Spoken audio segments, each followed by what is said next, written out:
अस्सलाम वालेकुम नाज़रीन, प्रोग्राम दो टूक के साथ मैं हूं आपकी होस्ट शुमाइला नवाज। नाज़रीन, शहर कायद कई तरह के मसाइल में घिरा हुआ है, लेकिन जो बुनियादी मसला है जो सबसे ज़्यादा अहम गर्दाना जाता है वो है पानी का मसला। पानी की बहरानी कैफियत है इस वक्त शहर कायद के मुख्तलिफ इलाकों में।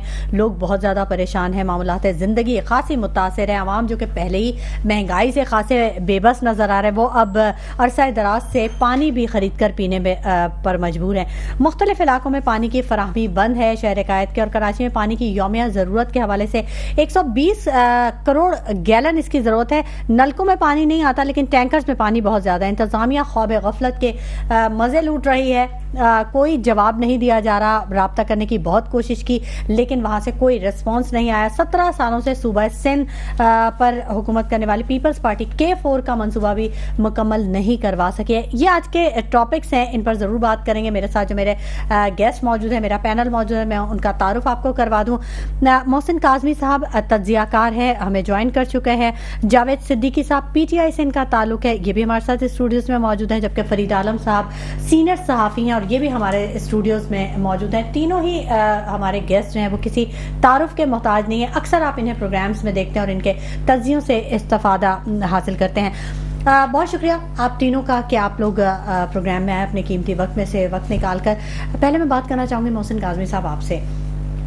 मोहसिन साहब, हर रोज़, हर आने वाला दिन, हर नया दिन एक नया चैलेंज, एक नया मसला लेके शहर कायद के वासियों के सामने खड़ा होता है। लेकिन पानी का जो ये मसला है, ये अरसा दराज से हम देख रहे हैं कि जूं का तू है। गवर्नमेंट आई, बदली, सब कुछ हुआ, मेयर बदल गया, सब कुछ, ये मसला हल नहीं हुआ।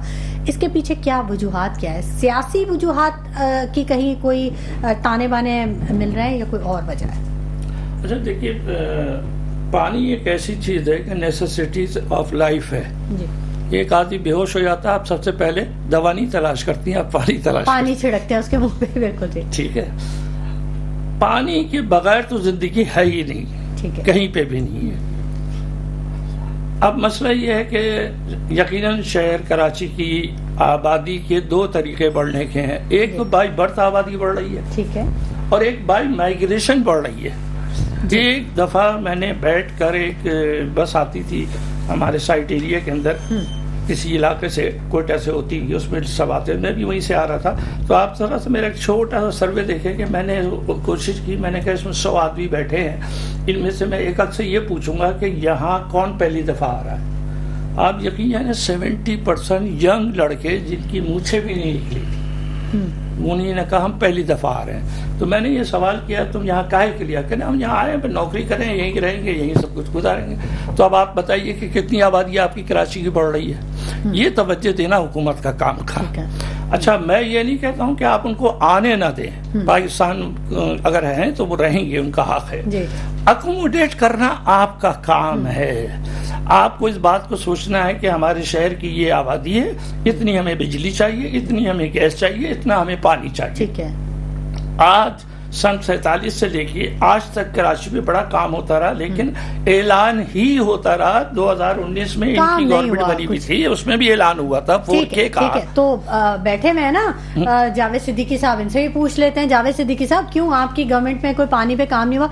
शहर कायद के बासी वैसे बेचारे रहते हैं समुंदर किनारे और प्यासे रह जाते हैं। बिस्मिल्लाहिर्रहमानिर्रहीम।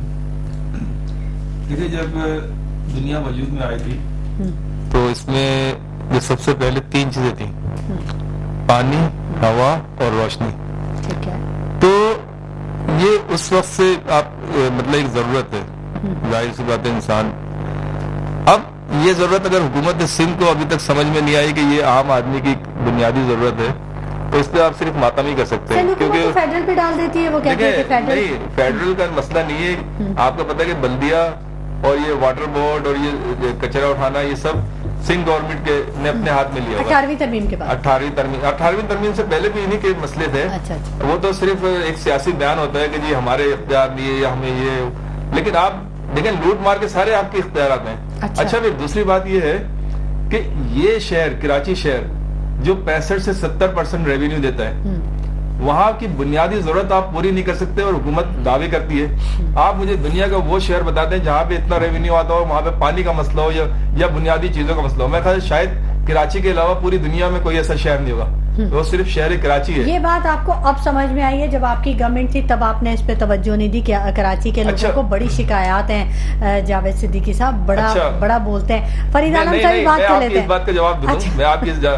देखें, ये अक्सर इल्जाम लगता है पीटीआई पे कि ये आपकी गवर्नमेंट थी, लेकिन सिंध में कभी भी हमारी गवर्नमेंट रही, हम अपोजिशन में रहे। और आपको शायद याद होगा कि जब अपोजिशन सिंध असेंबली में थी तो उस वक्त पता चलता था कि अपोजिशन है, वरना उससे पहले मुझे बता दें 3 दहाइयों तक सिंध असेंबली में कौन सी अपोजिशन रही है? या किसने अपनी फ्रेंडली भी नहीं थी, वो तो सिर्फ बराए नाम जो काफली वाले थे। अच्छा, फिर दूसरी बात ये है कि ये बयान, अच्छा फिर दूसरी बात ये है कि वफाक ने अगर कभी सिंध में काम करने की कोशिश की तो आपने देखा कि 18वीं तरमीम के तहत पीपल्स पार्टी यत्ता के उसने हेल्थ कार्ड की स्कीम जो आई थी, जो दूसरे सूबों में थी, 10 लाख की जो पेमेंट थी, उस तक को इजाजत नहीं दी कि वो सिंध में आए। आप मुझे बताएं, आप एक तो दूसरे को भी काम नहीं करने देते और आप खुद भी काम नहीं करते, तो आवाम का फिर क्या हाल होगा? आवाम का यही हाल होगा जो हो रहा है। ठीक है। और फिर उसके बाद बड़े बड़े दावे कि हमने इसको पेरिस बना दिया, और या तो इन्होंने पेरिस नहीं देखा या कराची नहीं देखा, दोनों में से एक काम हो सकता है।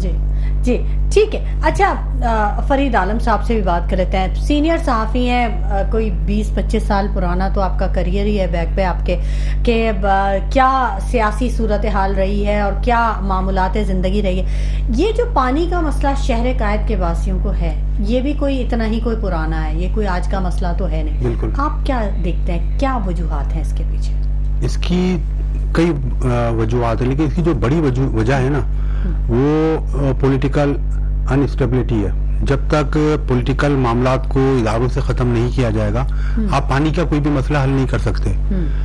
15 साल कंप्लीट हो चुके हैं सिंध हुकूमत को, पीपल्स पार्टी को सिंध में हुकूमत करते हुए। ये इनका चौथा टेन्योर है, यानी कि 20 साल पूरे करेंगे अब ये। इस 15 साल में पीपल्स पार्टी की हुकूमत की जानिब से कराची शहर या सिंध के जो दीगर शहर हैं और सिंध के जो नवाई शहर हैं या देहात हैं, उनकी तरक्की के लिए कागजात में तो बहुत काम हुआ है, लेकिन अगर आप जाके जमीन पे देखेंगे तो कोई काम नहीं है। अब करेंगे हम बात पानी की। जैसे कि जावेद भाई ने भी बताया कि वफाक को सिंध हुकूमत काम करने नहीं देती, तो यहाँ पर ये गलत है। सिंध हुकूमत ने K4 का जब मंसूबा 2015 में पहली मरतबा लॉन्च हुआ था, 2015 में इसके जब इसकी मंसूबा बना, जो इसकी कॉस्ट आई 25 अरब रुपए की कॉस्ट थी, और तय ये पाया था कि वफाक और सूबा मिलके ये काम करेगा। K4 के बारे में बात जी, K4 की। लेकिन 2018 तक इस पे कोई काम हो ही नहीं सका, क्योंकि इसकी जो बुनियादी गलती ये हुई, जब इसकी PC1 बनाई गई तो वो PC1 ही गलत थी। अच्छा। उस PC1 में कई चीजें छोड़ दी गई थी जो शामिल ही नहीं की गई थी, सिर्फ कास्ट को कम रखने के लिए। अच्छा। तो सबसे बड़ी जो उस पे खामी अब तो ये 300 अरब तक पहुंच गया। मैं आपको बताता हूँ। अब इसकी जब वो काम शुरू हुआ, इस पे जब इस पे जैसे जैसे काम चलता रहा, 2018 में जब इस पे कोई काम ही नहीं हो सका 5% से ज्यादा, तो PTI की हुकूमत आ गई। इमरान खान साहब वजीर आजम बने। इमरान खान साहब कराची आए, कराची आने के बाद उन्होंने इस मंसूबे को मुकम्मल तौर पर टेक ओवर कर लिया। बोला कि हम पार्टनरशिप में नहीं बनाएंगे इसको, अब ये मंसूबा वफाक बनाएगा, क्योंकि सिंध हुकूमत नाकाम हो गई है इस मंसूबे को करवाने में। उन्होंने सिंध हुकूमत से ये लेके और इसको दे दिया वापडा को। अब 2018 से लेके अब तक 2024 आ गए। 2025 की इन्होंने एक डेडलाइन दी है कि इसमें ये मंसूबा तैयार हो जाएगा। 2015 से लेकर किसने डेडलाइन दी थी? वफाक ने डेडलाइन दी है। 2025 में वापडा ने कि हम इसको मुकम्मल कर लेंगे। 2015 से 2024 तक इसका 3-4 मरतबा तो इफ्तिताह हुआ है इस मंसूबे का। इसी KCR की तरह इफ्तिताह हो रहा है बार बार। और इस मंसूबे की जो कास्ट 25 अरब रुपए थी, अब इसकी कास्ट पहुंच गई है 1 खरब 25 करोड़ रुपए। अच्छा। 1 अरब यानी कि 100% इसकी कास्ट बढ़ चुकी है। लेकिन अगर हम जमीन पे देखेंगे तो काम इस पे हुआ है 20 से 25%, आज तक वापडा भी नहीं कर पाए। अच्छा। जिसकी बुनियादी वजह यह कि जब PTI की गवर्नमेंट थी, उस PTI की गवर्नमेंट ने इसको टेक ओवर तो कर लिया, लेकिन वफाकी बजट में K4 के लिए पैसे ही नहीं रखे। पैसे उन्होंने इतने कलील पैसे रखे थे कि उस पैसे में काम ही नहीं हो सकता था। फिर इसका दूसरा वजह यह बनी कि इसके डिजाइन में फॉल्ट था। उस डिजाइन को चेंज किया गया।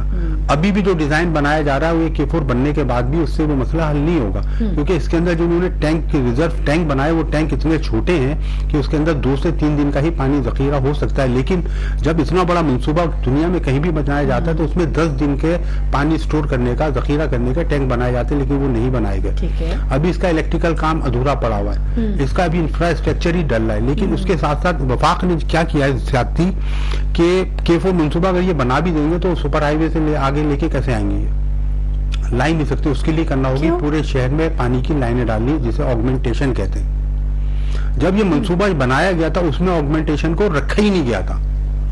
अच्छा जी, जब ये मंसूबा बनाया गया था उसमें ऑगमेंटेशन शामिल ही नहीं थी। मतलब मंसूबा एक तरफ आके और वो वहीं खत्म हो जाए, अब वो आगे कैसे लेके जाएगा, आवाम तक कैसे पहुंचेगा? अब ऑगमेंटेशन की जब ये बात सामने आई और इत्तेफाक से ये बात नहीं सामने लेके आया था, अच्छा, तो मैंने ही इसके जो पहला प्रोजेक्ट डायरेक्टर उसको मैंने ही हटवाया था। जब ये चीजें हम सामने लेके आए तो उसको ये ऑब्जेक्शन आपने उठा दी? जी, हमने चीज बताई कि ये गलत हो रहा है, यहाँ पर ये मंसूबा जो है नाकाम मंसूबा, ये बन ही नहीं सकता ऑगमेंटेशन के बगैर। जब आप पानी सुपर हाईवे तक ले आओगे, सुपर हाईवे से शहर में कैसे लेके आएंगे आप? तो उस पर ये बात हुई। उस वक्त के जो प्रोजेक्ट डायरेक्टर थे सलीम सिद्दीकी साहब, उन्होंने कहा कि हम ये बाद में बनाएंगे। मतलब आप बाद में कैसे बनाओगे, ये मंसूबा मुकम्मल करोगे आप सुपर हाईवे पे, सुपर हाईवे से आगे पानी आएगा ही नहीं, तो ऑगमेंटेशन तो चाहिए। तो उनका कहना यह था यार इसकी कास्ट बहुत ज्यादा बढ़ रही थी, तो हमने इसको PC1 में रखा ही नहीं। सबसे बड़ा तो ये एक खामी इस मंसूबे में सामने आई थी। फिर इसका जो डिजाइन था मुख्तलिफ अदवार में वो डिजाइन चेंज होता रहा, क्योंकि उसमें बहुत बासर सियासतदानों की जमीनें आ रही थी। उन्होंने उन जमीनों से लाइन गुजारने की इजाजत नहीं दी, जिसकी वजह से 3 मरतबा इसका डिजाइन चेंज हुआ। इस वक्त कराची में जो पानी की जरूरत है 1200 से लेके 1500 क्यूसिक मिलियन गैलन डेली चाहिए। मतलब ये बिल्कुल वही वाला यहाँ पे भी मामलात हुए हैं, जैसे कालाबाग डैम आज तक नहीं बन सका। मोहसिन साहब क्यों उससे मिलता जुलता कुछ ऐसे मामलात देख रहे हैं? तो सोच रहा था 1962 का प्लान है वो जी, और कालाबाग डैम पे इतना कौम को बहकाया, हम भी उसमें बहकने वाले में शामिल हैं। हमने भी अखबार में कॉलम लिखा था सब्ज बाग कालाबाग की जगह, तो वो तासुब की नजर कर दिया। आप यकीन जाने 1962 में अगर वो बन जाता ना तो पाकिस्तान बहुत बुलंद होता। अच्छा, बहुत बुलंद होता। अच्छा, आपके पास वो नहीं था, अल्टरनेट पे आपको जाना चाहिए था। 1969 के बाद डैम कोई नहीं बना है। अभी भी सुनने में कहानी आती है डैम के पैसे जमा हो गए, डैम बन रहा है, डैम बन रहा है, पता नहीं कब बनेगा। अगर आप ये मंसूबा बना भी लेंगे ना, देखिए अव्वल तो ये मंसूबा भी 3-4 साल तक मजीद नहीं बनेगा, क्योंकि अभी 20 से 25% इस पे काम हुआ है। K4 मंसूबे की बात देखिए, अभी भी एक्निक के अंदर वफाकी हुकूमत ने अभी भी जो है ऑगमेंटेशन की PC1 अप्रूव नहीं की। एक्निक में 3 साल से पड़ी हुई है, वो अभी भी रुकी हुई है। शहबाज शरीफ जब PDM की गवर्नमेंट आई तो उन्होंने बहुत बड़ा एहसान किया था कराची के ऊपर। 1 अरब रुपए रखे थे, 125 अरब रुपए के मंसूबे पे 1 अरब रुपए वो रखे गए थे बजट के अंदर। उस 1 अरब रुपए में क्या काम होता?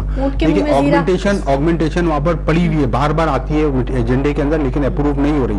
सिंध गवर्नमेंट तैयार बैठी है कि ये अप्रूव करें तो हम यहाँ पर ऑगमेंटेशन पे काम शुरू करें। K4 मंसूबा अगर आप बना भी लेते तो K4 मंसूबे को आप पानी कहां से देंगे? अभी आप पहले एक ही फेज बन रहा है उसका 260 मिलियन गैलन का, जो 600 मिलियन गैलन पानी जिस मंसूबे से आना था वो 260 मिलियन पे आके रुक गया है कि 260 मिलियन गैलन पानी आपको इससे फराहम किया जाएगा। लेकिन K4 मंसूबे के लिए आप पानी लाएंगे कहां से? क्योंकि वफाक का जो पानी का पूल है, तीनों सूबों ने मना कर दिया है, सिंध समेत 4 सूबों ने मना कर दिया है कि हम पानी नहीं दे सकते। जब वो पानी नहीं दे सकते तो इतने अरबों रुपए खर्च करके उधर से हवा देंगे आप लोगों को। अच्छा, ये K4 मंसूबा तो ये इतना बड़ा टॉपिक है कि इसके लिए तो अलग से एक सीरीज चाहिए प्रोग्राम्स की, जिसमें ताकि लोगों को पता तो चले कि प्रॉब्लम है क्या इसके अंदर। डालते हैं जी जी। इस वक्त मैं ये कह, जितनी मेहनत ये नई तरमीम पे की गई है, इतनी मेहनत बिलावल साहब अपने वालिद के साथ मिलके बैठ जाएं, क्योंकि दायरे से प्रेसिडेंट है वो, इस हुकूमत का हिस्सा है, और जो चाहते हैं ये मनवा लेते हैं अपनी बात, क्या नाम है, गवर्नमेंट के साथ, तो बैठ के करें। और टाइम फैक्टर बहुत जरूरी है। अभी आपके सामने मिसाल दी, मेरे पास ये रिकॉर्ड मौजूद है, 25.5 का आपका ये प्रोजेक्ट था जो इस वक्त 150 बिलियन पे पहुंच गया। ठीक है, जो आप 300 कह रही थी। बिल्कुल बिल्कुल, इस पर बात करेंगे। अगर ये 10 साल के बाद बनेगा तो पता नहीं कहाँ पहुंच जाएगा। बिल्कुल गुफ्तगू का सिलसिला जारी रहेगा, आप सबकी बात सुनेंगे, लेकिन वक्त हो गया एक छोटे से ब्रेक का। हमारे साथ रहिएगा। वेलकम बैक नाज़रीन, गुफ्तगू के सिलसिले को हम आगे बढ़ाएंगे। बहुत अहम टॉपिक पे डिस्कशन यहाँ पर जारी है और बड़े जय्यद एक तो उलमा होते हैं जय्यद, लेकिन मैं कहूँगी कि यहाँ पे जय्यद सहाफ़ी भी बैठे हैं, जय्यद पॉलिटिशियन भी बैठे हैं, जय्यद आलिम भी बैठे हैं, जो कि बहुत ज़बरदस्त मालूमात हमें फराहम कर रहे हैं और आवाम को ये समझने की ज़रूरत है कि कहाँ कहाँ उनके साथ खेल खेला गया। मोहसिन काज़मी साहब, आप कुछ बात आपकी मुनक़ता हो गई, बताइए। यही कह रहा था कि इस वक्त जरा कराची के अंदर हाल देखिए, 1 लीटर पानी आप मिनरल वाटर की बोतल खरीद लें, उतने में 1 लीटर पेट्रोल मिलता है। ठीक, ये हमें इस पानी की इस बोतल की तरफ किसने लगाया? अब हर घर में मिनरल वाटर यूज हो रहा है। इसका बजट जो है कोई छोटा मोटा बजट नहीं होता। होना तो ये चाहिए कि आप मीठा पानी हमें घरों में दें जी। गरीबों को नहीं, सबको दें, आप अमीरों को भी दें, ये आपकी ड्यूटी है। मीठे पानी की जितनी बड़ी लाइनें आ रही हैं कराची में, देखिए कराची में पानी कहाँ से आता है? धाबी जी से आता है, हब डैम से आता है। धाबी जी से 150 किलोमीटर है। 150 किलोमीटर जो पानी आ रहा है उसमें से 28 जगह पे बड़ी चोरियां अभी भी हो रही हैं, जबकि 300 से ज्यादा पानी चोरों को पकड़ लिया गया। वो जो पानी चोर है वो इतने ताकतवर है, जब उनके खिलाफ ऑपरेशन किया जाता है ना, तो जो ये जो ताकत का तवाज़ुन बिगड़ता है ना। जावेद सिद्दीकी साहब, आप क्या कहना चाह रहे थे? काफी देर से कुछ कहना चाह रहे हैं, आप बताइए जरूर। अभी हमारे जो साफी दोस्त हैं उन्होंने बड़ा अच्छा तज़किया किया है। देखें, पानी का ये जो मसला है, ये जैसे अभी भाई साहब ने कहा कि खान साहब के दौर में और कुछ भी नहीं हुआ। एक तो खान साहब का दौर ही, हमारा जो पीटीआई का दौर था एक मुख्तसर से दौर था, और उसमें एक कोरोना का जो 2 साल तो कोरोना ने ले लिए थे, सही है ना। अच्छा, फिर दूसरी बात आखिरी में जाते हुए इक़्तिसादी राब्ता काउंसिल से अप्रूवल हो चुकी थी K4 की। लेकिन जैसा कि अभी आपने खुद कहा कि माफियाज, आपको शायद याद होंगी कि औरंगी टाउन की डिप्टी डायरेक्टर शाहिदा रहमान ने पूरी एक रिपोर्ट दी थी पानी, कराची के पानी की सप्लाई की और चोरी की, और उसमें कौन कौन मुलविस है इसकी, क्योंकि उसमें हमारी सरकारी सारी एजेंसियां मुलविस थी। और उसके बाद आपने देखा उनका क्या हाल हुआ। तो मसला कहने का ये कि सिंध में कोई काम करना चाहे तो यहाँ पे, वैसे तो हमारी पूरे पाकिस्तान में जो माफियाज हैं बहुत ताकतवर हैं, वो किसी को करने नहीं। अच्छा, फिर आपने ये देखा कि डैम जो हमारे, जिससे जैसा कि अभी कालाबाग डैम का जिक्र हुआ, दूसरा तो अभी आपने IPPs के जो नवाजने का जो अमल था वो भी आपने सुना कि कितने अरबों के हिसाब से उनको नवाजा गया। तो ये डैम ना बनने की वजूहात या पानी के जो मसाइल हैं और बिजली के जो मसाइल हैं, उसकी वजह ये थी कि ये जिसको आप अरबों रुपए दे रहे थे, उसमें जो आप कमीशन माफिया बैठी हुई थी, वो आपको ये काम ही नहीं करने दे रही थी। वरना पीटीआई ली गई है जी, पीटीआई की गवर्नमेंट ने कोशिश बहुत की, बहुत सारे मंसूबे शुरू किए। एक तो उनके जो मुद्दत थी वो बहुत मुख्तसर थी, कोरोना और FATF के भी मामला चल रहे थे। तो लेकिन उसके बावजूद आप देखें, इक़्तिसादी राब्ता कमेटी से वो अप्रूव हो गई थी, तो आप अब बना देते। अब 3.5 साल का दौर आपके पास आ गया, अप्रूवल चीज पड़ी थी, आप काम शुरू करते। जितने बड़े दावे इन्होंने पीटीआई की गवर्नमेंट के लिए किए थे, और ना तजर्बेकारी और तजर्बेकारी के, और बहुत सारी चीजें जो बातें की थी, तो आज आप देख लें कि तकरीबन 3.5 साल का दौर इनका निगरान गवर्नमेंट के साथ अगर आप देखें तो आपने क्या किया, सिवाय आप देखें कि जो खजाना था जिसमें कुछ आपको पता है पीटीआई की जब गवर्नमेंट गई थी, जो 22 अरब डॉलर का वो रिजर्व थे वो खत्म हो गए। जो आपकी ग्रोथ थी इंडस्ट्री की वो खत्म हो गई। अच्छा, फिर दूसरी बात आप ये देखें कि पहली दफा हीट स्ट्रोक कराची में कब आया था, आपको याद है? जब बहुत 3000 के लगभग रमजान था शायद, और इसको कई साल हो गए। और इसकी बुनियादी वजह आप देखें, इस वक्त जो मौसमी तब्दीलियां हो रही हैं उसमें एक वजह ये कि पानी का लेवल आपका जो 40-50 फुट पे था वो 200 फुट पे चला गया। तो ये सारी चीजें, तो फिर सिंध गवर्नमेंट किसका इंतजार कर रही है? अपनी आवाम को आपने एक तो रोजगार नहीं दे सकते, पानी नहीं दे सकते, आप सिर्फ दावे कर सकते हैं, यहाँ से टैक्स ले सकते हैं और अपनी जायदादें बाहर बना सकते हैं। तो ये चीजें हैं जो किसी भी पॉजिटिव काम में आड़े आती हैं। ये वो माफियाज हैं जो इस मुल्क को खोखला कर चुकी हैं। अच्छा, ये और आपने देखा, अभी आपने तरमीम में देखा, जो तरमीम की गई है, देखें अदालतें, हम नहीं कहते कि अदालतों का निजाम बहुत अच्छा चल रहा है, वहां पे फैसले बहुत अच्छे हो रहे हैं, लेकिन उसमें इस्लाह की जरूरत थी। उसमें आप कब्जे की जरूरत नहीं थी कि जी मेरा कब्जा हो जाए, मेरी मर्जी का चीफ जस्टिस आ जाए और मेरी मर्जी के जजेस आ जाए। नहीं, क्यों? क्योंकि अच्छा, फिर अब ये तरमीम इस तरह की जरूरत क्यों पेश आ रही है? क्योंकि अब पीटीआई की गवर्नमेंट जब 3.5 साल का मुख्तसर अरसे में जो उसने काम किया, जो उसने कानून और आइन पे अमल दरामद शुरू किया। अब वही चीजें इनके लिए खतरा बनती जा रही है। अच्छा। अब वही चीजें ये चेंज कर रहे हैं ताकि इसकी गिरफ्त में हम ना आ सके। अच्छा। तो लेकिन आप ये भी तो बताएं ना कि 3.5 साल की पीटीआई के जो दौरे हुकूमत था, जी, जी। उसमें कराची के लिए कितने मंसूबे रखे पीटीआई ने? देखें, कोई एक मंसूबा बताएं। हाँ, देखें 3.5 साल का जो दौर था उसमें मैं बता रहा हूँ सर, अब आप खामोश हो जाएंगे तो बताऊंगा ना, अगर आप बोलते रहेंगे तो कैसे बताऊंगा? अच्छा चले, वो बता रहे हैं जी। जावेद साहब बताइए आप। मंसूबे थे, बहुत थे। अच्छा, फिर दूसरी बात ये कि आपकी जो ग्रीन लाइन की जो 80 बसें आई हैं, ये पहले सिंध गवर्नमेंट में इनको लानी थी, क्योंकि प्रोजेक्ट जो था जब मियां साहब के दौर में इसकी बुनियाद रखी गई थी तो वफाक ने प्रोजेक्ट बनाना था और बसें जो है वो सिंध गवर्नमेंट में लाई थी, लेकिन सिंध गवर्नमेंट नहीं लाई, वो पीटीआई की गवर्नमेंट लेके आई, वफाक लेके आई, यानी पूरा प्रोजेक्ट जो है वो वफाक ने कंप्लीट किया। आपको पता है 50 फायर टेंडर, पहले पुरानी गाड़ियां आप देखती थी, लेकिन अब पीटीआई गवर्नमेंट में 50 फायर टेंडर आए थे। अच्छा, फिर दूसरी बात K4 का मंसूबे की अप्रूवल आखिरी में गवर्नमेंट में हो चुकी थी, लेकिन वो अभी तक नहीं बना। ठीक है, अगर आप कहते हैं पीटीआई ने नहीं किया, आपकी बात ये नहीं है पीटीआई ने नहीं किया, बात ये है कि कोई भी वफाकी हुकूमत लेकिन कराची के ऊपर इन्वेस्टमेंट करने को तैयार नहीं है। देखें, मसला ये है कि आप आज पीटीआई को सिंध गवर्नमेंट 5 साल देते, उसके बाद आप ये 30 साल से है ना, 30 साल नहीं दे, सिर्फ 1 टर्नओवर दे दें। अभी जबकि काम नया करने पे भी इनकी छुट्टी हो गई। आपको पता है कराची में जो इलेक्शन में जो धांधली हुई थी और जिस तरह सीटें हमारे जो दूसरे भाई जो कराची को कहते हैं हमारा कराची कि कराची वालों ने उनको रिजेक्ट कर दिया।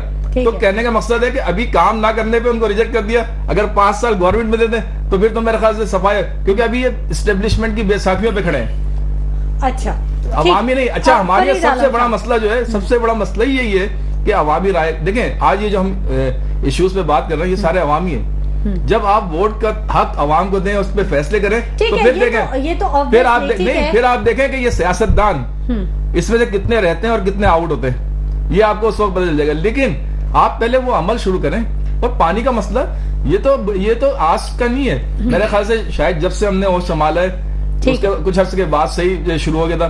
आप भी इसकी जाहिर सी बात तायद करेंगे। बिल्कुल, ये कोई 3.5 साल का मसला नहीं है, 4 साल का मसला नहीं है। अच्छा, फिर माफियाज का आपने देख लिया कि जावेद साहब जी बिल्कुल सुन ली, लेकिन हमारे पास प्रोग्राम भी लिमिटेड टाइम है ना, तो सबको वो असल में जब जाहिर सी बात है कराची हमारा शहर है, पाकिस्तान हमारा मुल्क है, सबके जब इसकी बात होती है तो जज्बात भी यहीं के हैं, फरीद साहब बिल्कुल ये भी हमारे ही तरह के एक आम बिल्कुल हम सब वो क्राइसिस फेस करें। मोहसिन काज़मी साहब, ये जो अभी तरमीम की बार बात कर रहे हैं जावेद साहब, इससे कुछ फर्क पड़ेगा आवाम को रिलीफ में? कहीं की भी बात कर रही हूँ, शहर कायद की बात नहीं करी, कहीं के किसी भी आवाम, पाकिस्तान के आवाम को कहीं कुछ बेहतरी नजर आ रही है आपको? अच्छा, बात ये कि ये तो सारी कौम ने देख लिया कि तरमीम जो रात के अंधेरे में पास करनी थी वो तो हो नहीं सकी, नाकाम हो गए, बुरी तरह नाकाम हो गए। अच्छा। ये उसके अंदर वो फौजी अदालतें ला रहे थे, उसमें नाकाम हो गए, नई अदालतें बना रहे थे, उसमें नाकाम हो गए। अब इन्होंने जो कुछ बनाई तो उसके अंदर इनको एक प्रॉब्लम क्या आ रही है कि वहां पर कोर्ट के अंदर एक मसला पड़ा हुआ है कि एक फैसला हुआ जिसको 13 जजों ने फैसला सुनाया, उसमें से 8 जजों ने उसका फैसला दे दिया। ठीक है। अब आप आईनी तरमीम करके या आईनी बेंच बना के जब ये केस उसको भेजेंगे तो आईनी बेंच होगा 5 आदमियों पर मुश्तमिल। अच्छा, आप जो बना रहे हैं वो 5 आदमियों पे बना रहे हैं। 5 का जो बेंच है वो 8 के बेंच को कैसे सुन सकता है?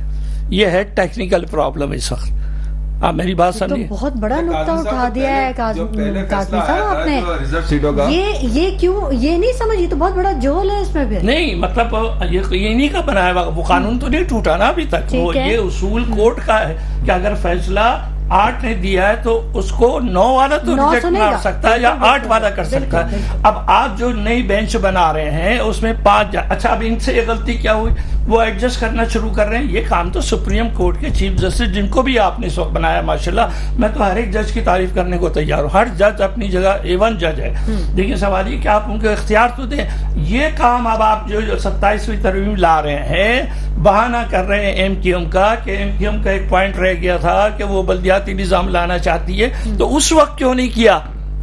या ANP का एक सवाल था कि जी KP का नाम जो है वो सिर्फ पख्तूनख्वा होना चाहिए। खैबर पख्तूनख्वा नहीं, अजीब बेवकूफ़ी का सवाल कर रहे हैं वो। सर बड़ी जितना, मुश्किल, जितना टैलेंट होगा उतनी ही बात एक जमाने तक NWFP कहते रहे, आपने एतराज नहीं किया तो आसिफ जरदारी साहब ने उसका नाम चेंज कर दिया। अब आप उसमें नया पेंडोरा बॉक्स खोलने की कोशिश कर रहे हैं। KP बनने में क्या तकलीफ है आपको? ये सब वो बहाने हैं, लेम एक्सक्यूज, कि हम किसी सूरत से 27वीं तरमीम का कोई बहाना बनाए और लाएंगे वो ड्राफ्ट जो छुपा हुआ होगा, जो अभी तक अप्रूव नहीं हो सका। हाँ। अच्छा, फिर दूसरी बात ये है कि नाम चेंज करना और ये अवामी मसले नहीं है, जो अवामी मसले उनकी तरफ आए। फरीद आलम साहब, आपका क्या कहना है? क्या आपकी क्या रिसर्च कह रही है, क्या सूरत हाल है इस बारे में? देखें, अगर आप पानी की बात कर रही हैं और शहरी मसाइल की बात कर रही हैं, तो शहरी मसाइल हल करना हुकूमत की जिम्मेदारी होती है। लेकिन बदकिस्मती से ये है कि सिंध में जो 15 साल से हुकूमत बन रही है, उनकी ये विली नहीं है उसके लिए कोई तरमीम आने को तैयार नहीं। कराची समेत सिंध के जितने भी शहर हैं, उन शहरों में जो सरकारी इदारे, उनका इंतजामी इंफ्रास्ट्रक्चर बिल्कुल तबाह हो गया है। कोई इदारा ऐसा नहीं है जहाँ पर करप्शन इस वक्त आम ना हो। करप्शन का नाम भी चेंज हो गया, अब तो कमीशन रख दिया, मतलब अब आपने रिश्वत नहीं होती, वो कमीशन होता है। तो बर्बाद हो चुका है इस वक्त इलाका। कराची में इस वक्त आपको 13 से 1500 मिलियन गैलन पानी डेली चाहिए। अभी आपको पानी मिलता है सिर्फ 600 मिलियन गैलन। 600 मिलियन गैलन में से 100 मिलियन गैलन आपको मिलता है हब डैम से, और 550 मिलियन गैलन आपका आता है धाबेजी से। हब डैम की जो हमारी किनाल है वो इतनी पुरानी हो चुकी है कि उसमें 80 मिलियन गैलन की गुंजाइश है। 80 मिलियन गैलन पानी मिलता है आपको, 20 मिलियन गैलन पानी आपको हब डैम से नहीं मिलता। अच्छा, 80 मिलियन गैलन में से भी तकरीबन आपका 20 मिलियन गैलन पानी लीकेजेस की नजर हो जाता है। 10 से 15 मिलियन गैलन पानी हब डैम से कराची, जो नॉर्थ कराची पंपिंग स्टेशन है, वहां तक आते आते चोरी कर लिया जाता है। यही सूरत हाल आपकी धाबेजी से मलिर आते आते तकरीबन 100 मिलियन गैलन पानी जो है लीकेजेस की नजर होता है। तकरीबन 200 मिलियन गैलन पानी अभी भी चोरी कर लिया जाता है, जबकि भरपूर ऑपरेशन किया जा रहा है, बड़ा कामयाब ऑपरेशन किया जा रहा है। दर्जनों की तादाद में यहाँ पर पानी के जो हाइड्रेंट जो थे वो मस्मार कर दिए गए, सैकड़ों गैर कानूनी कनेक्शन निकाले गए। लेकिन हमारे पास वाहिद शहर है कराची दुनिया का शायद जिसमें पानी का कोई रिसोर्स नहीं है। हमारे पास पानी नहीं, अपना पानी नहीं, हमें पानी लेना पड़ता है। अच्छा, ये जो अभी जावेद साहब बात कर रहे थे कि 200 फीट पानी नीचे चला गया कराची के, बिल्कुल बिल्कुल, तो ये इसकी क्या वजूहत थी, ये जरूर बताइए। वजह मैं आपको बताता हूँ कि देखें, आज से अगर हम 20-30 साल पहले चले जाएं तो पानी की जो खपत थी ना, यहाँ पर कराची में तकरीबन 800 मिलियन गैलन थी 20 साल पहले। अब वो खपत हो गई है 1200 मिलियन गैलन। तो जमीन से पानी निकालने का रिवाज बहुत कम था। ये बोरिंग का रिवाज बहुत कम था, लेकिन अब हर घर में बोरिंग है। क्योंकि आपके पास जो पानी है ना, पानी आपको जो 600 मिलियन गैलन डेली आपको जो कागजात में निकल रहा है, जो हमारा कोटा है, उस कोटे की निस्बत हमें पानी जो मिलता है पूरे शहर को, वो 400 से 380 मिलियन गैलन से 400 मिलियन गैलन पानी मिलता है, वो मिलता ही नहीं है। उस 480 मिलियन गैलन में भी जो इलाकाई सतह पे चोरी हो रही है, जो फैक्ट्रीज में पानी जा रहा है, जो मुख्तलिफ बेवरेजेस को जा रहा है, जो मिनरल वाटर बनाने वाली कंपनियों को जा रहा है, उसको अगर हम निकाल दे तो आम आदमी को तकरीबन 250 से 300 मिलियन गैलन पानी मिलता है। पानी पहले यही मिलता था, लेकिन कराची की आबादी कम थी। कराची की आबादी आज से 20 साल पहले 1.5 करोड़ 1 करोड़ के करीब थी। इस वक्त कराची की आबादी 300 करोड़ से ज्यादा हो चुकी है। अब उन 300 करोड़ लोगों को पानी चाहिए, हर सूरत में पानी चाहिए। एक आदमी दिन में तकरीबन 7 गैलन पानी इस्तेमाल करता है। अब आप 300 करोड़ लोग हैं तो 3 करोड़ लोग हैं तो अब 3-3.5 करोड़, ठीक है, आप इसको मल्टीप्लाई करें तो कितना पानी इस्तेमाल, और रिसोर्स आपके पास वही है।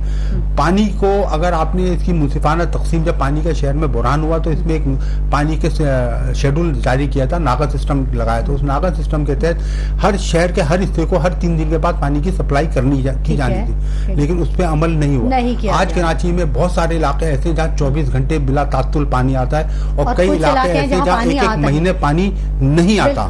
ठीक है, इसकी जिम्मेदार total Karachi water and sewerage board है, क्योंकि उनका अमला है। नागा सिस्टम पे अमल कराना MD वाटर बोर्ड की जिम्मेदारी है, CO वाटर बोर्ड की जिम्मेदारी है।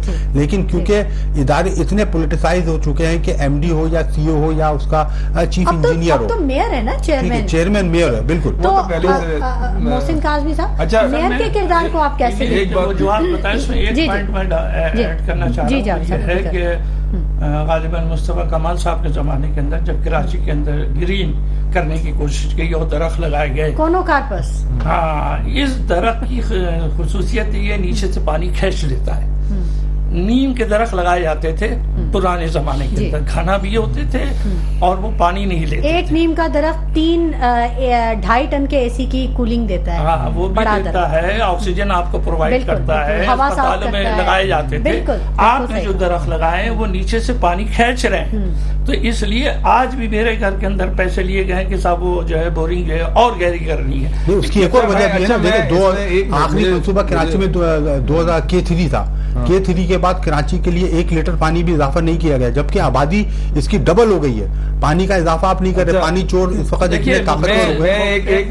मैं एक अहम बात जी। थोड़ी आप लोग जरा थोड़ा सा मुझे भी मौका दें, क्योंकि असल में मसला पता है क्या, देखिए दुनिया भर में पानी के जो सप्लाई है घरों में वो तकरीबन फ्री हो गई है। लोग फिर मतलब घूमते हैं और कमर्शियल बेसिस पे, लेकिन आज इंडस्ट्री में मीटर लग रहे हैं कि जितना पानी इस्तेमाल करेंगे उतने आपको बिल देने पड़ेंगे। मतलब ज्यादा चार्जेस लेने के बाद भी पानी सप्लाई नहीं हो रहा। अच्छा, दूसरी बात ये कि अभी मैं ये बात इसलिए कह रहा हूँ, जरूरी समझता हूँ कि पिछले दिनों मीटर जब लगे थे, एक तो इन्होंने मीटर लगाए के बाद ये बाहर मीटर लगेंगे। देखिए पानी कौन चोरी करे, पानी का तो मीटर नॉर्मल ही होता है। अच्छा, जब वो मीटर चोरी हो जाते हैं तो इन्हीं का अमला उस मीटर को लगाने के लिए तकरीबन कोई 30,000 मांगता है, कोई 40,000 मांगता है।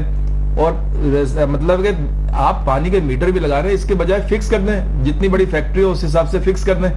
तो मतलब माफियाज हर चीज में कमीशन एजेंट बनी हुई है, चाहे वो पानी हो। जावेद साहब, जावेद वो एक मिनट स्माइल जी। वो मीटर लगाना इसलिए जरूरी है कि देखें, आप तय नहीं कर सकते किस फैक्ट्री में कितना पानी इस्तेमाल होगा ना। मीटर पानी अभी भी हमें महंगा नहीं मिल रहा। फ्री और पानी मेरा तो ख्याल है आप तो- मीटर जरूरी इसलिए भी है अच्छा, जावेद साहब, ताकि नहीं। जो इस्तेमाल करने वाला है उसको भी जी। उसकी अहमियत का अहमियत का एहसास बताओ, हो, वो वो बात पे सही करेगा। है। अभी भी पानी लेकिन आपको बहुत अभी महंगा नहीं आप मिलता, जाए आपको नहीं इंडस्ट्री पता। में जिनके देखें बाहर लगे, जाहिर सी बात है आजकल आपको पता है कि जो जिस तरह चोरी चकारी हो रही है, उसको मीटर को लगाने के लिए फिर 30-30, 40-40, 50-50 हजार रुपए डिमांड किए जाते हैं। वो तो एक अलग मैटर है ना। यानी हर चीज वो में तो लॉ एंड माफियाज ऑर्डर की वो तो सिचुएशन अलग अगर चीज है। अच्छी हो तो लेकिन नहीं, कुछ तो भी फिर नहीं। आपने फिर आप पानी फिर फ्री की वो बात की है ना। हाँ। फ्री में अच्छा, पानी लेकिन आप फ्री मिल सकता। फ्री नहीं दे, कमर्शियल फ्री नहीं दे। मैं नहीं कह रहा कि आप कमर्शियल फ्री दें। आप जैसे 120 गज का है फैक्ट्री, या 240 की, 400 की, या 1000 गज की है, तो उसके हिसाब से एक फिक्स रेट कर दें। नहीं हो सकता फैक्ट्री में फिक्स। वो कितना पानी फैक्ट्री इस्तेमाल कर रही है, कोई आप नहीं कर सकते। घर थोड़ी है कि आपका 80 गज का घर है, फिर मीटर चाहिए होगा। मीटर आपको लाजमी। मीटर अभी भी चाहिए। पानी की अगर हम बात करें महंगाई की, तो पानी हमें 35 से 40 पैसे पर गैलन मिलता है। लेकिन सबसे खतरनाक 35 से 40 पैसे पर गैलन हमें मिलता जी, है, वही पानी और आप- हम जिसे खरीदते हैं वो अब लीटर आप सोचें, लीटर लेते नहीं हैं तो छोटी सी टैंकर, बॉटल। भाई टैंकर लेकिन माफिया सबसे की खतरनाक बात यह है कि टैंकर माफिया की वाटर सरपरस्ती भी वही लोग कर रहे हैं। जी वाटर कारपोरेशन में जिस तरह से बैनुल अक़वामी बैंकों की इन्वेस्टमेंट हो रही है, जब ये पैसे वापस दिए जाएंगे 12 साल के बाद, जो फिर आप लग रेट बढ़ रहे- जाएंगे। वो आप सोच नहीं सकते कि आपको पानी कितना महंगा पड़ेगा। ठीक मोहसिन है, कासमी साहब, वक्त अब मैं- कम रह गया है, आपकी यानी- बात जरूर सुनेंगे जी। एक जुमला मैं कहना चाहता नहीं नहीं, हूं। आप बोले, अभी है वो टाइम ये तो। है कि मौजूदा हुकूमत से आप कोई उम्मीद ना रखें। 1% ये कुछ नहीं काम करेंगे। उसकी वजह ये कि इनका पॉलिटिकल जो उनका सरमाया था वो तबाह हो चुका है, उन्हें पता है अच्छी तरह। लिहाजा अब इनका इंटरेस्ट नहीं है कि कराची में पानी के क्या मसाइल है, बिजली के क्या मसाइल है। कोई मुश्किल काम फिर नहीं किस था। चीज में 33 interest ईयर्स से ये हुकूमत लूट कर रहे मार हैं, में। 33 साल से ये हुकूमत कर रहे हैं। मैं कह रहा हूँ कम से कम आप घरों में मीठा पानी, घरों में गैस और बिजली सस्ती, ये 3 चीजें तो आप और रेवेन्यू देने वाला शहर है, ये भी नहीं कि रेवेन्यू देने वाला नहीं है। टैक्स लग गया, बहुत नहीं, कुछ आप ये देखें कि आप जिस शहर की बात कर रहे हैं वो एक रेवेन्यू देने वाला शहर है, पाकिस्तान का सबसे बड़ा इंडस्ट्रियल हब है। आप उसकी बात कर रहे हैं और बात क्या कर रहे हैं, पानी की। अब आप इससे अंदाजा कर लें इन गवर्नमेंट की काबिलियत की। और मसले तो बहुत हैं जावेद नहीं, साहब। अभी यही तो मसले- आप भी अगर मसले थोड़ी तो पूरी नजर कर लिस्ट लेते है। तो कराची के लोग नहीं नहीं आपसे नहीं, हमारा शिकायत नहीं हमारा करते। तो सिंध में आपको पता है कि पीपल्स पार्टी ने जो हमने तो उनको फंड देना इसलिए बंद कर दिए थे कि वो कहते थे जी 18वीं तरमीम के तहत लास्ट कमेंट अब मैं लेना चाहूंगी आप लोग से। जी जावेद साहब बोले, आप देखिए, पहले बोले। मसला ये है कि हमारी एक मुख्तसर सी मुद्दत को जो टारगेट किया जाता है उसमें कोरोना वरोना, हम कहते हैं कि अभी अवाम ने जो 8 फरवरी को जो मैंडेट दिया था, तो वो क्यों दिया था? जाहिर सी बात है कुछ उम्मीद थी कुछ हो, वरना दूसरी जमातें जो 50-50 साल से इस शहर में और इस मुल्क में हुकूमत कर रही उनको भी दे सकते थे, लेकिन वो उनसे मायूस थे, इसलिए उन्होंने पीटीआई को दिया था। लेकिन हमारे जो मुल्क में जो एस्टेब्लिशमेंट है, उन्होंने जिस तरह रिजल्ट चेंज किया, तो आप अगर किसी को पीछे ढकेल रहे हैं तो उससे काबिल आदमी आगे लेके आए। आप नाकारा नालायक लोगों को प्रमोट करते हैं, फिर मुल्क का ये हाल हो जाता है, शहर का ये हाल हो जाता है, और वो सारी जो चीजें होती हैं वो फेस करना पड़ती है आवाम को, मेरे और आप जैसे। और आप फरीद आलम साहब, आपसे भी तजावीज भी चाहिए, और बताइए क्या आप कहना चाहेंगे लास्ट कमेंट में आपसे भी। शुमाइला, देखिए शहर के मसाइल बहुत ज्यादा है। जितना बड़ा शहर होता है, जितनी ज्यादा आबादी होती है, उसके मसाइल भी बहुत ज्यादा होते हैं कि पूरी दुनिया और में। अगर हुकूमत संजीदा ना हो तो मसाइल मजीद बढ़े जाते हैं। देखिए किसी भी शहर के शहरी का एक बुनियादी हुकूक है, उसे आपने बिजली, पानी, गैस, सहूलत, तालीम, सेहत, ये आपने उसको प्रोवाइड करनी है। लेकिन हम बदकिस्मती से हमारे सूबे के अंदर जो हुकूमत है वो इस चीज में दिलचस्पी नहीं रखती, वो नाकाम है, वो करना नहीं चाहते, उनकी बिल ही नहीं है। क्योंकि वो जिन जगहों से जीत के आए, आप उन इलाकों में भी चली जाएंगी तो वो बड़े पसमानदा है। कराची का मसला इंतहाई संगीन है। देखिए पानी का मसला इंतहाई संगीन नौयत पे पहुंच चुका है। कराची के 40% इलाकों में पानी नहीं है। 40% इबादियां वो हैं जो निहायत गरीब है, उनकी तनख्वाहें 20 से 25 हजार रुपए वो अफोर्ड नहीं कर सकते, वाटर बोर्ड से भी खरीद नहीं कर सकते कि वो 3 दिन के बाद 1500 रुपए का टैंकर ले, उनके पास पैसे नहीं है। काज़मी साहब, बस मैं एक जुमला ये कहना चाह रहा हूँ कि इस वक्त जो है आप इस मुल्क को अदम इस्तेकाम से इस्तेकाम में लाना चाहते हैं तो 8 फरवरी के इलेक्शन को तस्लीम कर लें, क्योंकि उस पर बहुत पैसा खर्च हुआ है, हमारा 50 अरब रुपया खर्च हुआ है। अब हम दोबारा इलेक्शन कराने के मुताबिल नहीं है। और ये बैठे हुए पीटीआई वाले, मैं इनसे ये कहता हूँ कि आप सब चीज़ें छोड़ दीजिए, बीबी का मसला छोड़ दीजिए, हत्ता के बानी का मसला छोड़ दीजिए, आप इस बात पे फाइट कीजिए कि साहब ये हमारा मैंडेट हमें वापस करो अदालत के जरिए। असल में या तो शायद आपको पता नहीं है कि इस वक्त इसी चीज पे जो है सारी फोकस है। देखें बानी है ना, बानी है, हमारे हैं, तो जाहिर सी बात है पीपल्स पार्टी उनकी राय की कोशिश नहीं करेगी, नून लीग करेगी, दूसरी बात ये है कि देखिए जिस तरह आपने 50 साल 40 साल 3 दहाइयों से इनको मौका दिया, हम तो कह रहे हैं सिंध गवर्नमेंट में 5 साल का मौका दें, उसके बाद रिजल्ट देंगे, उसके बाद रिजल्ट। जावेद सिद्दीकी साहब, आपकी तशरीफ आवरी के लिए मसले पे एक बात मैं और कहूंगा कि अभी पिछले दिनों आपने देखा था एक जो वाटर बोर्ड के ऑफिसर थे इखलाक अहमद साहब, उन्होंने कुछ नाजायज कनेक्शन काटे थे, तो बजाय उनको गिरफ्तार करने के वो जो ऑफिसर था वो मुअत्तल हो गया। ठीक है, बहुत शुक्रिया जावेद सिद्दीकी साहब, आपकी तशरीफ आवरी के लिए बहुत शुक्रिया। फरीद आलम साहब, आपकी तशरीफ आवरी के लिए बहुत शुक्रिया। मोहसिन काज़मी साहब के आप यहाँ पर तशरीफ लाए। नाज़रीन, गुफ्तगू का सिलसिला जारी रहेगा। वक्त हो गया एक ब्रेक का, और ब्रेक के बाद हम वापस आएंगे और बात करेंगे पोलियो और इंसदादे पोलियो मुहिम के हवाले से। हमारे साथ रहिए। वेलकम बैक नाज़रीन, गुफ्तगू के सिलसिले को हम आगे बढ़ाएंगे और बात करेंगे पोलियो और इंसदादे पोलियो मुहिम के हवाले से। मुल्क भर में इंसदादे पोलियो मुहिम का आगाज है और 3 नवंबर तक पोलियो मुहिम जारी रहेगी, जबकि 4.5 करोड़ बच्चों तक रसाई का हदफ मुकर्रर किया गया है। सिंध में 1 करोड़ 6 लाख से ज्यादा बच्चों को पोलियो के कतरे पिलाए जाएंगे। इंतहाई खतरनाक मर्ज है, खतरनाक वायरस से फैलता है और एक बच्चे से दूसरे बच्चे की जाने भी जाता है, और एक सिलसिला है जो कि शुरू हो जाता है और माजूरी का इसका इख्तिताम हो जाती है। हमारे साथ ज्वाइन कर लिया डॉक्टर दुर्रे शहवार साहिबा ने, पाकिस्तान पीडियाट्रिक एसोसिएशन से इनका ताल्लुक है। बहुत शुक्रिया डॉक्टर दुर्रे शहवार साहिबा। मेरी आवाज आप तक पहुंच रही है? जी बिल्कुल जी। डॉक्टर साहिबा, हम बात कर रहे हैं पोलियो और इंसदादे पोलियो मुहिम के हवाले से। कुछ मालूमात दरकार होंगी कि ये कैसे ये मर्ज फैलता है और पाकिस्तान में इसकी क्या शरह है। अगर हम बात करें इस साल रवा साल में हमारे पास अनफॉर्चुनेटली 39 केसेस हैं जो पोलियो के पॉजिटिव हो चुके हैं। उसमें से 9 केसेस जो हमारे सिंध के अंदर हैं और उसमें से भी 2 केसेस हमारे शहर कराची से पॉजिटिव हुए हैं। पोलियो वायरस एक्चुअली जो फैलता है वो हमारे यहाँ जो हमारा एनवायरमेंटल सैंपल होता है, जो सीवरेज लाइन है उसके अंदर ये इसके जो है वायरस डिटेक्ट होता है और ये ओरोफिकल रूट के थ्रू जो है वो ट्रांसफर होता है। अगर किसी भी एक एरिया के अंदर जो है वो वायरस पाया जा रहा है तो वहाँ पे चांसेस होते हैं कि उस एरिया के बच्चे मुतासिर हो सकते हैं अगर उनके अंदर पोलियो वैक्सीन या इम्यूनिटी प्रॉपर नहीं बनी हुई है तो। अच्छा, तो ये बताइएगा कि किस उम्र के बच्चे से ज्यादा मुतासिर होते हैं? बहुत छोटे बच्चों में होता है, बाय बर्थ भी हो सकता है, या एक मखसूस उम्र है जिसमें ये बच्चा मुतासिर होता है?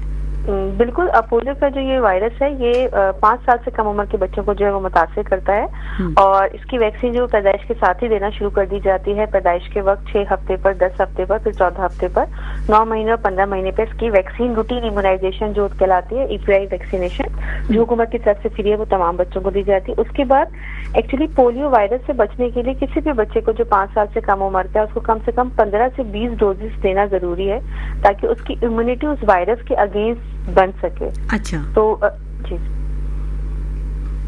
जी, तो जो भी अगर वायरस अगर किसी बच्चे के अंदर ऐसे जाता है जिसके पास इम्यूनिटी नहीं है या उसकी वैक्सीनेशन प्रॉपर नहीं हुई हुई है, तो फिर वो वायरस बच्चे के अंदर गट में जाके जो वो एक्यूट फ्लैसिड पैरालिसिस यानी जिस्म की माजूरी कर सकता है। वो जिस्म का कोई भी हिस्सा मुतासिर हो सकता है। अपर लिम्ब यानी हाथों की माजूरी भी हो सकती है, लोअर लिम्ब यानी पैरों की माजूरी भी हो सकती है। रेस्पिरेटरी मसल्स को भी जो है वो अफेक्ट कर सकता है। अच्छा, ये एक बच्चे से दूसरे बच्चे को लग जाता है, छूत की बीमारी है या मौरूसी बीमारी है? नहीं, ना ये छूत की बीमारी, ना ये मौरूसी बीमारी। एक्चुअली ये वायरस की ट्रैवलिंग की वजह से होती है। अगर हम बात करें आज से कोविड के जमाने में जाए तो हमारी नकल मकानी कम हो गई थी, तो हमारे पास वायरल सैंपल लोड जो था, जो हमारे एनवायरमेंटल सैंपल है, वो बहुत रिड्यूस हो गया था। सिर्फ 50 एनवायरमेंटल सैंपल्स के अंदर हमारा सैंपल मौजूद हो रहा था और वायरस नहीं था, यानी डिजीज नहीं थी। लास्ट ईयर के एंड तक हमारे पास वायरल सैंपल बढ़ गए, यानी जब नकल मकानी होती है तो कोई भी अडल्ट भी जो है उसको कैरियर के तौर पर ला सकता है इस वायरस को और गट के जरिए एक्सक्रीट कर देता है, अपनी एक्सक्रीटरी सिस्टम के थ्रू गट में आ जाता है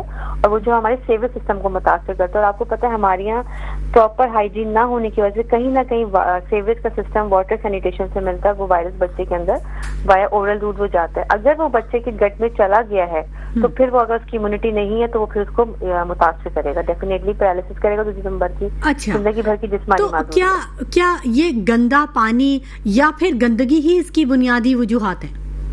इसकी बुनियादी वजह जो है वो सबसे पहले है इम्यूनाइजेशन। अगर बच्चे की प्रॉपर इम्यूनाइजेशन होगी, उसको जो हिफाजती टीका जात हैं वो प्रॉपर उसकी वक्त पर जो वैक्सीनेशन की डेट्स उस पर अगर लगेंगे, जब भी कैंपेन आएगी उसको एक्स्ट्रा डोजेस मिलेंगी तो उसकी इम्यूनिटी बूस्ट हो जाएगी। इम्पोर्टेंट चीज ये है कि अभी भी जितने भी हमारे पास 39 केसेस पाकिस्तान में जो पॉजिटिव हुए हैं उनमें सारे बच्चे वो हैं जिनको प्राइमरी इम्यूनाइजेशन नहीं मिली और अनफॉर्चुनेटली उनमें से 4 बच्चे ऐसे जिनकी डेथ भी हुई बिकॉज ऑफ इनकी जो माल न्यूट्रिशन थी, उनकी एबिलिटी वीकनेस की वजह से जो है वो उनकी जो है वो डेथ भी हुई। तो सबसे इम्पोर्टेंट चीज है ना वो इम्यूनिटी है जो वैक्सीन से बनेगी। फिर उसके बाद जो हमारा प्रॉपर सैनिटेशन और सीवेज सिस्टम का होना बहुत जरूरी है ताकि इसका जो नकल मकानी है या जो वायरल जो फैलता है वो हम उसको कंट्रोल कर सकें। ठीक। अच्छा डॉक्टर साहिबा, इस बारे में भी जरूर फरमाइएगा कि बहुत दफा हमने ये देखा कि जैसे फ्लैट्स हैं, एक फ्लैट में तो बच्चे को पिला दिया गया पोलियो ड्रॉप्स और विटामिन ए भी दे दिया गया, लेकिन कुछ लोग अपने बच्चों को छुपा लेते हैं, वो नहीं पिलवाते और पोलियो टीमों के साथ नहीं ताउन करते। तो क्या एक घर के बच्चे में अगर पोलियो वायरस होता है या वो उससे मुतासिर होता है तो क्या वो घराना जिसने जो उनके नेबर में है उनके बच्चे भी रिस्क पे आ जाते हैं, उनको भी खदशा जाहिर किया जा सकता है कि ये भी लग सकता है इनको? क्योंकि देखिए एक्सप्रेस जिसका जो फैलने का तरीका है वो वही फीको ओरल सिस्टम है ना, तो सेवियर सिस्टम में अगर किसी एक एरिया में भी अगर किसी एक बच्चे को हो गया तो वो पूरा एरिया जो है वो रिस्क पर हो जाता है क्योंकि वो बच्चा अपने जो सिक्रीटरी सिस्टम है यानी जो अपने एक्सक्रीटर फीसिस है उसके अंदर जो है वो सिक्रीट कर रहा होता है। इसलिए जो हम इम्यूनाइजेशन भी करते हैं ना तो जो हम ये कहते हैं कि अगर एक एरिया के बच्चे 40 से 50 बच्चों ने अगर वो पोलियो वैक्सीन पी ली है तो पोलियो वैक्सीन क्या करती है कि गट के अंदर जाके इम्यूनिटी बनाती है, ओरल ड्रॉप्स, वो गट इम्यूनिटी बनाती है और उसके बाद वो एक्सक्रीट हो जाती है सेवियर सिस्टम के अंदर। तो उस एरिया के बच्चे अगर वो वहाँ के वैक्सीनेशन ना भी लें तो किसी 100 से 50 बच्चों ने अगर वैक्सीनेशन ली है तो वो बाकी बच्चों को भी वैक्सीनेट कर देता है। इसको हम हर्ड इम्यूनिटी कहते हैं जो बहुत इंपॉर्टेंट है। इसी तरह से अगर किसी एक एरिया के बच्चा मुतासिर हुआ है तो डेफिनेटली वो जो वायरस है वो उसकी एक्सक्रीटरी सिस्टम के थ्रू जो वो सेवियर्स के अंदर जा रहा होगा तो वहाँ के बच्चों का रिस्क ज्यादा होता है। फिर उन एरियाज में हम एक्स्ट्रा मॉपिंग कैंपेन्स भी करने पड़ती हैं हम लोग। अगर हमें पता चलता है कि इस एरिया में बच्चे हैं या वहाँ पे कोई वायरस डिटेक्ट हो गया है या वहाँ पे बच्चा मुतासिर हो गया तो फिर उन एरिया में जाके हमें जरूर से करनी पड़ती है। जहाँ तक बात है कि बहुत से पेरेंट्स नहीं पिलाते तो बीच में अगर आपने देखा हो कि बहुत से हमारे फेक जो है वो मार्किंग करवा लेते हैं तो उसका नुकसान बच्चों को ही होगा, क्योंकि अगर इम्यूनिटी नहीं बनेगी तो डेफिनेटली जिंदगी भर की माजूरी जो है वो इरिवर्सिबल है, जबकि वैक्सीन की ड्रॉप्स पिलाना जो है वो बहुत आसान है। आप सिर्फ 2 ड्रॉप्स में जिसका कोई साइड इफेक्ट भी नहीं है। जी, अच्छा, आपने जिस्मानी माजूरी की बात की। जिस्मानी माजूरी के अलावा क्या जहन भी ये मुतासिर करने की सलाहियत रखता है ये वायरस? मस्कुलर वीकनेस इसके अंदर होती है, जब बेसिकली मस्कुलर इन्वॉल्वमेंट करता है, मस्कुलर पैरालिसिस करता है, तो जिस्मानी माजूरी ज्यादा होती है। पैरालिसिस जो है वो आपका डायफ्राम का कर सकता है, दिमाग के अंदर अगर उसके पैरालिटिक उसके साथ साथ अगर उसके ब्रेन के अंदर कोई इन्वॉल्वमेंट अगर होगी वायरस की तो करेगा, अदरवाइज वैसे जो है वो मस्कुलर वीकनेस ज्यादा करता है। जिस्मानी माजूरी होती है, जहनी भी हो सकती है, लेकिन ज्यादातर जिस्मानी माजूरी पाई जाती है। ठीक, अच्छा, कैसे फैलता कैसे है ये जो मुंह का लुआब है, इससे भी लगता है, या जो लिक्विड बॉडी में है उससे ये फैलता है? बच्चों के मेल मिलाप से, हाथ मिलाने से ये फैलता है? नहीं, बिल्कुल भी नहीं। इसका जो है वो ड्रॉपलेट इन्फेक्शन नहीं है, ये किसी के साथ बैठने से, छींकने से, खाना खाने से जो है वो, या उसके साथ पानी वगैरह का इंचेंज हो या सिक्रीशन हो बॉडी की, इससे नहीं होता, सिवाय ये फीकोरल अगर जो सिक्रीटरी सिस्टम, एक्सक्रीटरी सिस्टम है जो वहाँ पर हमारा, उससे जो है वो मुतासिर हो सकता है। अदरवाइज बच्चों के साथ रहने से या उसके साथ खाने पीने से मर्ज नहीं फैलता। ठीक है, बहुत शुक्रिया डॉक्टर दुर्रे शहवार साहिबा, आपने अपने कीमती वक्त में से हमारे प्रोग्राम के लिए वक्त निकाला। नाज़रीन, हमें ये अहद निभाना है, पाकिस्तान को इस मर्ज से बचाना है। हम सबको मिलकर अपनी आइंदा आने वाली नस्ल को बचाना होगा और पोलियो के 2 कतरे हर सूरत पिलाना होगा। यही निजात का रास्ता है। इसी के साथ शुमाइला नवाज को इजाजत दीजिए। अपना बहुत ख्याल रखिएगा। अल्लाह ने के बाद।